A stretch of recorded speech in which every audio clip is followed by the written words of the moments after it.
सबीरपुर गांव में दलितों और राजपूतों के बीच भड़की हिंसा के बाद इलाके में अब भी तनाव है। सबीरपुर गांव में राजपूत महाराणा प्रताप की जयंती पर शोभ यात्रा निकाल रहे थे, तभी दलितों और राजपूतों के बीच हिंसक झड़प हो गई थी, जिसके बाद सबीरपुर गांव में दलितों के घर फूंक दिए गए।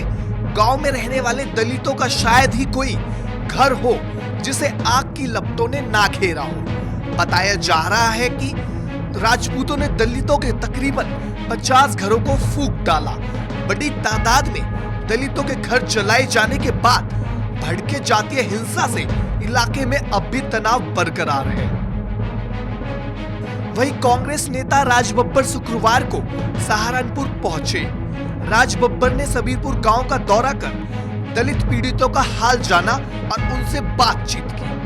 राज बब्बर ने सहारनपुर में हुई घटना की कड़ी निंदा करते हुए योगी सरकार पर जमकर निशाना साधा। राज बब्बर ने सहारनपुर हिंसा के पीछे बीजेपी नेताओं को जिम्मेदार बताया। सबीरपुर गांव का दौरा करने के बाद सर्किट हाउस में आयोजित प्रेस कॉन्फ्रेंस में बोलते हुए राज बब्बर ने कहा कि गांव सबीरपुर में जो कुछ हुआ है वह सब पूरी तरह सोची समझी साजिश के तहत किया गया है और इसका मकसद दलितों के अंदर दहशत फैलाना था। उन्होंने आगे बोलते हुए कहा कि सूबे में पटकाधारी गुंडों का आतंक है और उनके सामने पुलिस बेबस है। पूरे सूबे का माहौल बिगड़ रहा है और पटकाधारी गुंडागर्दी का लाइसेंस बन गया है और ये पटका देखकर पुलिसकर्मी भी सहम जाते हैं और पटके वाले पुलिसकर्मियों को भी खुलेआम पीट रहे हैं।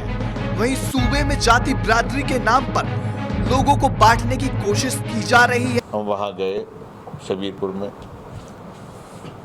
और हम दोनों पक्षों से जाके मिले।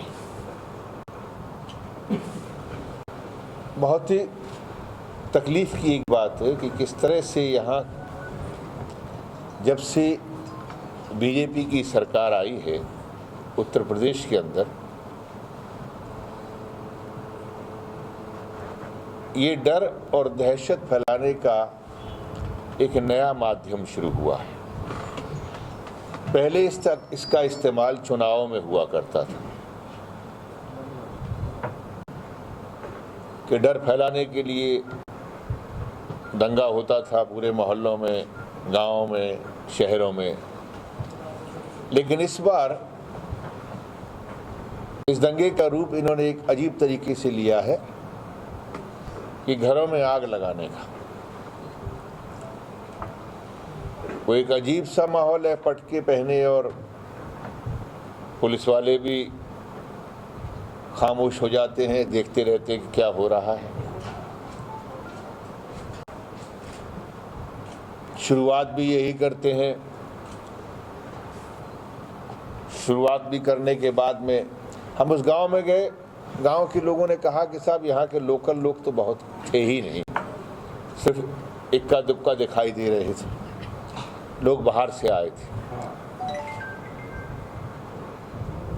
दोनों पक्षों की महिलाएं, उनका मानना ये था कि हमें यहीं रहना है, हमें शांति से रहना चाहते हैं। लेकिन जो शासन की इस वक्त जो एक तरीका है यहाँ पर सत्ता में आने के बाद, वो ये है कि किस तरह से समाज के अंदर भय पैदा किया जाए। पहले रिलीजन के नाम पे होता था, धर्म और मजहब के नाम पर, अब कास्ट पर होना शुरू हो गया है, जात बिरादरियों पर होना शुरू हो गया है। अभी हाल ही में मैं आए तो सुबह पता लगा कि संभल में भी ये घटना ऐसी ही कुछ हुई। कांड होता है, मैं कहता हूँ गुनहगारों को सजा दो, सख्त से सख्त सजा दो। बहरहाल महज 30 दिनों के अंदर सहारनपुर में 2 बड़ी हिंसा की घटनाओं ने योगी सरकार की कानून व्यवस्था दुरुस्त किए जाने के तमाम दावों की पोल खोलकर रख दी है। अमूमन शांत रहने वाला सहारनपुर जिला अब संगीनों के साए में जी रहा है। Bureau report, national Dastak.